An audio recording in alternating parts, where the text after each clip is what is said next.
वृंदावन या बरसाना जाओ तो सोच समझ के जाना। पागलों की धरती है, दीवानों की धरती है, प्रेमियों की धरती है। दुनिया में दूसरी ऐसी कोई जगह नहीं। और यह प्रेम एक तरफा नहीं है। जितना प्रेम आप राधा रानी से और ठाकुर से करते हो, उतना ही प्यार वो आपसे करते हैं। और इस प्रेम का जवाब आपको मिल जाता है वहां जाकर के। ऐसा ही एक प्रसंग आपको सुनाने जा रहा हूं। अद्भुत प्रसंग है, आंखें बंद करके सुनिएगा, बड़ा आनंद आएगा। हरे कृष्ण दोस्तों, मैं हूं अनुज शर्मा।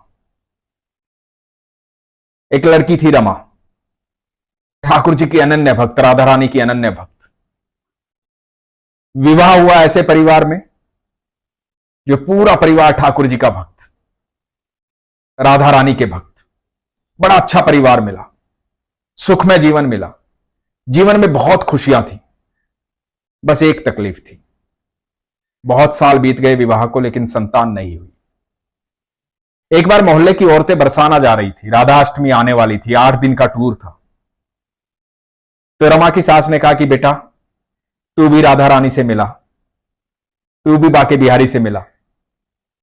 राधा रानी किसी को खाली हाथ वापस नहीं भेजती हैं, चली जा मिलने। तो रमा ने कहा कि ठीक है मां। अगले दिन सुबह की ट्रेन थी। रात्रि में रमा को पैर में चोट लग गई। चोट थोड़ी गहरी थी। तो सास ने कहा कि बेटा तू रहने दे, क्योंकि बरसाना जाएगी, बरसाना बहुत सीढ़ियां चढ़नी पड़ेंगी, तब राधा रानी का महल आएगा। तू विश्राम कर ले, तुझे दिक्कत हो जाएगी। रमा ने कहा नहीं मां, मैं तो कई दिन से ये सोच रही हूं कि वहां राधा रानी से ऐसे मिलूंगी, ऐसे बातें करूंगी। अब तो मुझे बरसाना जाना है, अब तो राधा रानी से मिलकर आना है, मुझे जाने दो मां। तो सासू मां ने कहा कि ठीक है, जब तेरी जिद ऐसी है, तेरा प्रेम ऐसा है और तेरे अंदर से भाव आ रहा है वहां जाने का, तो जरूर जा। तो रमा सब सहेलियों के साथ, मोहल्ले की सब औरतों के साथ बरसाना पहुंची। बरसाना पहुंची तो सब सहेलियां सीढ़ियां चढ़ने लगी। रमा थोड़ा धीरे चल रही थी, पैर में चोट लगी थी, काफी सीढ़ियां चढ़ चुकी थी, पैर में दर्द हो रहा था। राधे राधे बोल रही थी, बार बार राधा रानी को याद कर रही थी, बड़े दिल से याद कर रही थी, बचपन से अनन्य भक्त थी। तो एक छोटी सी लड़की आई। रमा राधे राधे कर करके एक एक सीढ़ी चढ़ रही थी। छोटी सी लड़की ने आके कहा कि मैया, अटारी तक मैं छोड़ देती हूं। रमा ने कहा नहीं बेटा, मैं चली जाऊंगी। तो लड़की ने कहा नहीं मैया, मैं छोड़ दूंगी, चलो आओ, जिद नहीं करते, आपके पैर में चोट लगी है। और लड़की के साथ रमा ऊपर जाने लगी। लड़की रमा को सहारा दे रही थी। तो रमा ने पूछा नाम क्या है तुम्हारा? तो लड़की ने कहा कि यहां सब मुझे लाडो बोलते हैं। बोली अच्छा, है भी तू लाडो, बड़ी प्यारी है। तो रमा उस लड़की के साथ ऊपर गई अटारी तक। जब अटारी पर पहुंच गई तो छोटी लड़की ने कहा कि लो मैया, आ गई अटारी। तो रमा ने उसका धन्यवाद किया। धन्यवाद किया तो लड़की ने बोला कि मैया देखो, मैं तुम्हें ऊपर ले आई हूं, तुम मेरे लिए क्या लाई हो ये बताओ। रमा बोली कि बेटा तू तो आज ही मिली है और मुझे थोड़े ही पता था तू मिलने वाली है। तो मैं तेरे लिए कल लेकर आऊंगी, मैं राधा अष्टमी तक यहीं हूं और रोज आऊंगी, तो तू कल मुझे मिलना। तो लड़की बोली हां मैया, मैं कल मिलूंगी, कल भी मैं ही आपको ऊपर लेकर आऊंगी।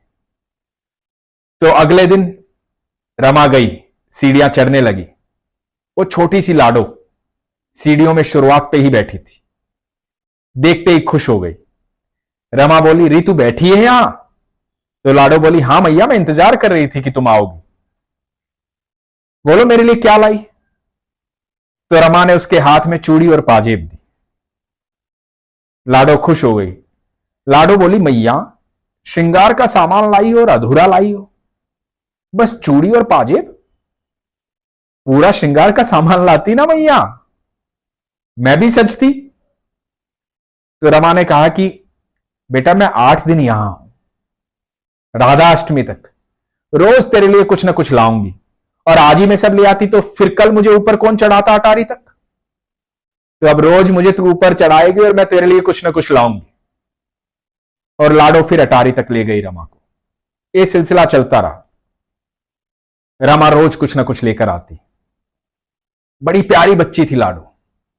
रमा को बड़ा प्यार आता था उस पर। चोली, घाघरा, चुनरी सब लेकर आई। अब ये सिलसिला रोज चलने लगा। रमा लाडो के लिए कुछ न कुछ लाती। करते करते 6 दिन बीत गए। छठा दिन था। लाडो इंतजार में थी रमा को अटारी पर ले जाने के लिए। आज लाडो के साथ एक बच्चा भी था। सुंदर सा, सांवला सा बच्चा, मोटी मोटी आंखों वाला, प्यारा सा बच्चा। रमा ने देखा, लाडो से पूछा कि लाडो ये कौन है? तो लाडो ने बताया कि मेरा सखा है, ये मेरे साथ रहता है। आज मेरे लिए क्या लाई हो मैया? और रमा ने आज का लाया हुआ सामान भी लाडो को दिया। लाडो बोली, मैया मेरे सखा के लिए भी कल कुछ लाना, ये मेरे साथ ही रहता है। तो रमा ने कहा कि ठीक है, मैं लेकर आऊंगी, पर तू एक बात तो बता, मैं रोज तेरे लिए कुछ ना कुछ लाती हूं पर तू पहनती तो नहीं है, कब पहनेगी? तो लाडो ने कहा कि अरे मैया, राधाष्टमी आने वाली है, उस दिन पहनूंगी ना, तू क्यों चिंता करती है? तेरा ही लाया हुआ सब कुछ पहनूंगी। कल मेरे सखा के लिए भी जरूर कुछ लेकर आना। अगले दिन रमा आई। सुबह उस बच्चे के लिए पोशाक लेकर आई कान्हा जी की। मोर पंख लेकर आई, मुकुट लेकर आई, धोती कुर्ता लेकर आई, बांसुरी लेकर आई। और दोनों बच्चों के साथ फिर अटारी पर गई। अगला दिन था 8वां दिन। 7 के 7 दिन वो बच्ची, वो लाडो रमा को अटारी तक पहुंचाती रही, नीचे उतारती रही। 8वां दिन आए, दिन था राधा अष्टमी का। रमा आई। रमा ने देखा कि सीढ़ियों में ना लाडो है ना वो बच्चा है। रमा उन्हें ढूंढते ढूंढते आराम आराम से ऊपर पहुंची। लाडो को ढूंढ रही थी कि आज तो लाडो आई ही नहीं। पैर में भी थोड़ा आराम पहले से हो गया था। जब ऊपर पहुंची, मंदिर के अंदर राधा रानी के महल में, बार बार देख रही थी लाडो नहीं आई। कह रही थी राधाष्टमी पर तैयार होगी, वो पहनेगी जो रमा ने दिया है। ना वो बच्चा दिखाई दिया, ना लाडो दिखाई दी। मन में ख्याल चल रहा था कि सब ठीक तो है ना, बच्चे कहां गए? भीड़ बहुत थी। अब इतनी भीड़ में बच्चा कहां मिलता? उसे लगा कि पता नहीं, आज तो मिलनी ही चाहिए, कल तो सुबह मैं यहां से चली जाऊंगी, आज तो मिलनी ही चाहिए। पर लाडो कहां मिलती? भीड़ बहुत थी। इधर मंदिर में जब पर्दा हटा, राधा रानी को देखा, कान्हा जी को देखा, रमा देखती ही रह गई। रमा इसलिए देखती रह गई कि राधा रानी ने जो पोशाक पहनी थी, कान्हा जी ने जो पोशाक पहनी थी, ये वही थी जो रमा ने दी थी। वही चोली, घाघरा, चुनरी, वही पाजेब, वही चूड़ियां, वही मोर मुकुट, वही बंसी, वही पोशाक। स्तब्ध हो गई रमा। ये कैसे हुआ? ये कैसे हो सकता है? कैसे संभव है? सामने राधा रानी खड़ी है, मुस्कुरा रही है। कान्हा जी खड़े हैं, मुस्कुरा रहे हैं। जोर जोर से जय जयकार हो रही है, राधे राधे राधे राधे राधे राधे राधे राधे। इस राधे राधे की जय जयकार में अश्रु बह रहे हैं रमा की आंखों से। कुछ समझ में नहीं आ रहा है, निशब्द है, स्तब्ध है, बस देखती जा रही है। कुछ मन में नहीं आ रहा है, वहीं खड़ी रह गई। भोग का समय आया, सब भक्त जा रहे थे, रमा अकेली खड़ी थी। भागकर गोस्वामी जी के पास गई, बोली कि आज पोशाक सेवा किसने की है गोस्वामी जी? तो गोस्वामी जी ने कहा कि आज पोशाक सेवा स्वयं राधा रानी ने की, स्वयं कान्हा जी ने की। हमने जब सुबह द्वार खोले तो ये पोशाक यहां पर रखी हुई थी, तो आज हमें नहीं पता कि ये पोशाक कहां से आई। ये यहां रखी हुई थी तो हमें लगा कि राधा रानी की मर्जी यही है।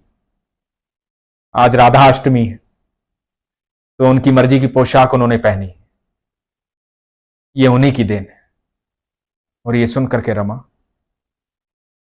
राधे राधे चिल्लाने लगी, वापस भागी वहां से। इधर उधर देखने लगी, लाडो कहां दिखाई देनी थी। लाडो तो चली गई थी, वापिस आई सीढ़ियों में, बहुत भीड़ है। रमा पागलों की तरह चिल्ला रही है, राधे राधे, लाडो लाडो। लेकिन लाडो कहां मिलनी थी, ये एक दिन की बात नहीं थी। रमा की सब सहेलियों ने समझाया, वापस ले जाने लगी, रमा वहां से नहीं हिली। घर वाले मनाने आए, रमा फिर भी नहीं हिली। वही अटारी, वही सीढ़ियां, बस लाडो लाडो लाडो लाडो। 30 साल बीत गए। 30 साल पागलों की तरह चिल्लाती रही रमा, मेरी लाडो, मेरी राधा आई थी, मेरी लाडो आई थी मुझसे मिलने। 7 दिन तक ऊपर अटारी तक लेकर गई है मुझे। मैंने दी थी ये पोशाक जो पहनी है, मुझसे मांगी थी उसने। सबको बोलती फिरती। लोग तो पागल कहते थे, दीवाना कहते थे। ऐसे प्रेमी बहुत हैं वृंदावन में, ऐसे दीवाने बहुत हैं, ऐसे पागल बहुत हैं, बेहद प्यार करने वाले, जिसको एक बार कृष्ण मिल जाते हैं, एक बार ठाकुर मिल जाते हैं, एक बार राधा रानी मिल जाती है, वो कभी बरसाना और वृंदावन छोड़ता नहीं है। वो वहीं का होकर रह जाता है। रमा वहीं की होकर रह गई। बताते हैं कि 30 साल के बाद रमा ऐसे ही चिल्ला रही थी, रो रही थी। 30 साल हो गए थे रोते रोते। बताते हैं कि 30 साल के बाद रमा ऐसे ही रो रही थी, रोती रहती थी, राधा रानी को याद करती रहती थी, वो पल याद करती रहती थी जो राधा रानी के साथ बिताए थे। आई अटारी पर जाने के लिए, राधा रानी के महल की सीढ़ियां चढ़ने के लिए, और लाडो फिर से आई।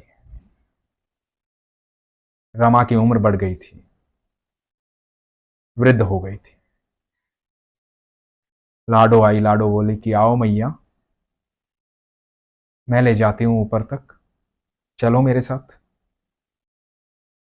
और रमा देखती रह गई। वो सुंदर सी लाडो, हमारी राधा रानी, सामने खड़ी थी रमा के समक्ष। कहते हैं कि रमा वहीं पर राधा रानी में विलीन हो गई, अपने प्राण त्याग दी। ऐसे दीवानों की नगरी है वृंदावन, ऐसे प्रेमियों की नगरी है वृंदावन। और जिसे ठाकुर जी मिल जाएं, जिसे राधा रानी मिल जाए, और चाहिए क्या। सब कुछ तो वही है, वही सर्वेश्वर है, वही सब कुछ है। तो जब भी वृंदावन जाओ, बरसाना जाओ, तो सोच समझ के जाना, प्यार हो जाएगा। अपने विश्वास को मजबूत रखना। और ये प्रेम उन्हीं को होता है जिनके पास विश्वास होता है। इसलिए हमेशा कहता हूं, अपने विश्वास को मजबूत रखो, अपना ख्याल रखो। हरे कृष्ण।